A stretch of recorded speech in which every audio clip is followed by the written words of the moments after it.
The Honourable Alfred Ngaro. Is it? Just checking. Yes.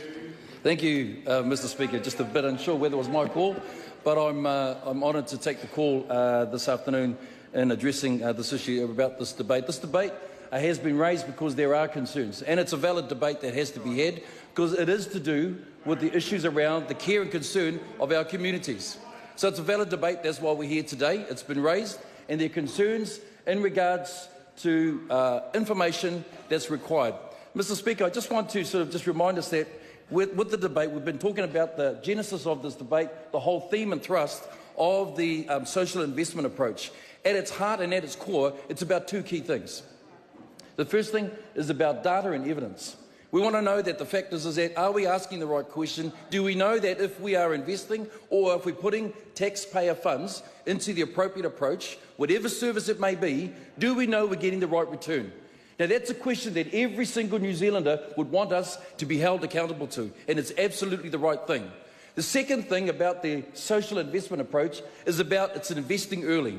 In other words, early intervention prevention is the key to ensuring that we address those issues of concern, and that's at the core heart. So the concerns that have been raised about the social investment approach, I think and I believe that all New Zealanders that are listening here today will agree that those are appropriate questions to ask. It holds us to account, it makes sure that we're asking the right questions, but more importantly, are we using taxpayer funds that are given to us to be held to account appropriately and in the right way? That's critically important as well. Mr. Speaker, there's been some talk about the fact that in this, and especially the issues around the Privacy Commissioner that he has raised. I want to just remind the House and those that are listening, this relationship with the Privacy Commissioner has been one in which we have welcomed. We have ensured that the Privacy Commissioner has been a part of that process and also engaged in all parts of this development.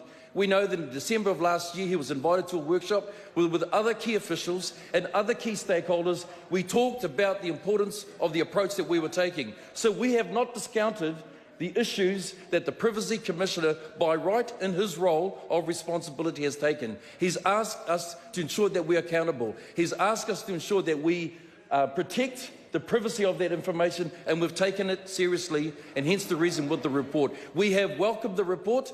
It has identified 4 key issues. The Minister has talked about in those issues, 3 of them in particular, that we have addressed. We've talked about them, we've welcomed them, we think they are absolutely important. Mr. Speaker, I know that my colleague and friend over there, Mr. Derek Ball, has actually gone out to the library to seek information about breaches, but one of the things he may not have done is go out and talk to the people in the community, the key stakeholders, the providers. So I've been out there to talk to them. Why? Because it's not just about sending officials out, it's about the face-to-face conversation. Why? That's right, you may not want to hear it because it didn't come from the library. You may not want to hear it because it came outside of there when you Google and Wikipedia.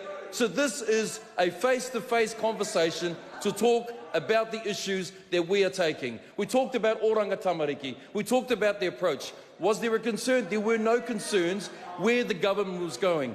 We talked about the inclusion of voice, young people having an opportunity where their concerns could be heard. And for the first time under this government, we have an NGO that has young people that are at the heart of this so that they could have their concerns right at the heart of Oranga Tamariki. Then we also talked about the importance of them engaging as the whole of New Zealanders, looking at what's important, that this is a whole of response that we took. And yes, I will admit, the issues of concern that though was raised, and I'll put this in context, was about client-led information. People wanted to know, well, what is the information for? What's it going to be used for? And as we began to discuss and talk about this, Mr. Speaker, there were similar concerns that were raised by the Privacy Commissioner in regards to who will use the data, how will it be used. There were concerns by other NGOs who said, well, you know, will people stop from sharing their data if they know that they won't sign the privacy waiver? And they had valid questions to ask, Mr. Speaker. So what was important and what has been done by both the Minister and the Department is to step by step walk that through with the people. No one disagreed with the direction and the intent that we were going. No one disagreed, but the fact is we need to know that we are holding ourselves to account. We need to know that the services that we deliver. Let's think about when Diane Robinson for the Auckland City Mission, and I talked about this at one of the NGO meetings, where in her research, she talked about the 100 clients that she had, She talked about the client data that came out of that, where they found out that in one case with one family, there were 22 organisations that they had to contend and deal with. And in the end, because there was a lack of information, there was a lack of appropriate response, she did not get the help that she needed. Mr. Speaker, surely that's enough for everyone in the House to say this.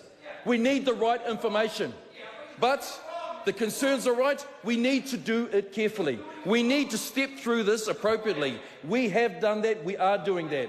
So for all the talk and all the discussion that is here, from the face-to-face with NGOs in the community, the only response that I've had back, Mr. Speaker, is this. Just give us assurance. Give us assurance that we are confident to know that the data that we share is going to be used appropriately. The member over there talked about 80 breaches in 8 years. You've got to say, Mr. Speaker, if you then went and did a research on how much data is shared, you would go into the tens, maybe even the hundreds of thousands, and you've got 80 over 8 years. That's 10 a year. Mr. Speaker, you can do the fear-mongering, you can talk about the issues, but let's go back to the heart of what this is actually about. The heart, Mr. Speaker, that this issue is about this. Are we doing the right thing by the right place for the right time for the people who ask us to serve them? And are we doing it in a way that we hold ourselves accountable as a department, as organisations, and dare I say this, even to providers? Are we doing the right thing to serve those who are most in need? And I welcome that the Minister has taken the lead in ensuring that out of 3 out of the 4 concerns she has immediately addressed and has continued in conversations around that, Mr. Speaker. That's critically important as well. This is a solution that we feel that's important. It is giving us the data that's vital for us as well. Mr. Speaker, we know there's 136 providers who have already signed up to this approach. They've invited to upload the data. 10 at the moment, 10, that's right, who have come along and said start to upload this information. But that's what we're saying. When we noticed that it wasn't quite right at the moment, we shut the thing down. So what do you have to say this? When we found that there was one that was wrong, the response by the Minister and the department was shut the thing down, make sure that we got it right. Why? Because we wanted to give confidence to the concerns that were raised.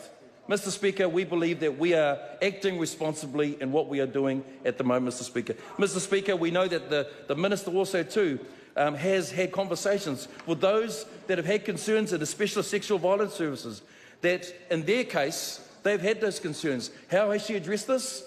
She has addressed this by allowing for a period of a year so that they can continue to, again, step by step, work ourselves through those concerns. No one disagrees with the intent.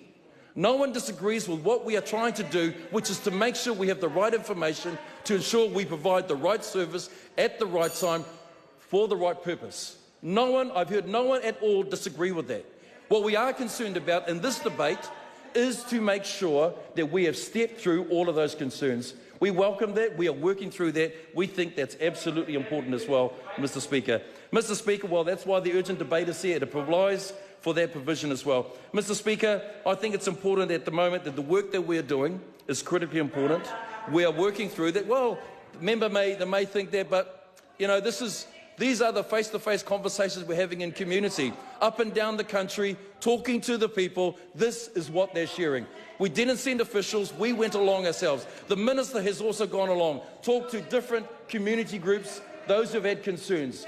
We have addressed them, we are walking through with them, so you cannot say that we are a government that's out of touch, as has been commented.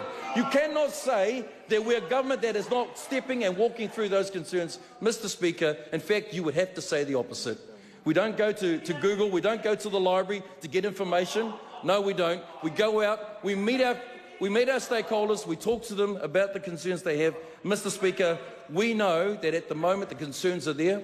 We are being responsible as a government to ensure that we walk through those concerns with them. If there is a breach, then we immediately shut that breach down until we've addressed it in the right and appropriate way. Mr. Speaker, we're continuing to listen to the concerns. We are working with the Privacy Commissioner. We've got the report. We're working through that, Mr. Speaker. So, Mr. Speaker, we believe we're acting responsibly. We're doing all the right things that's appropriate. I welcome the approach that the Minister has taken, which is the appropriate one. And Mr. Speaker, that we are confident in what we're doing. Again, I want to reiterate this.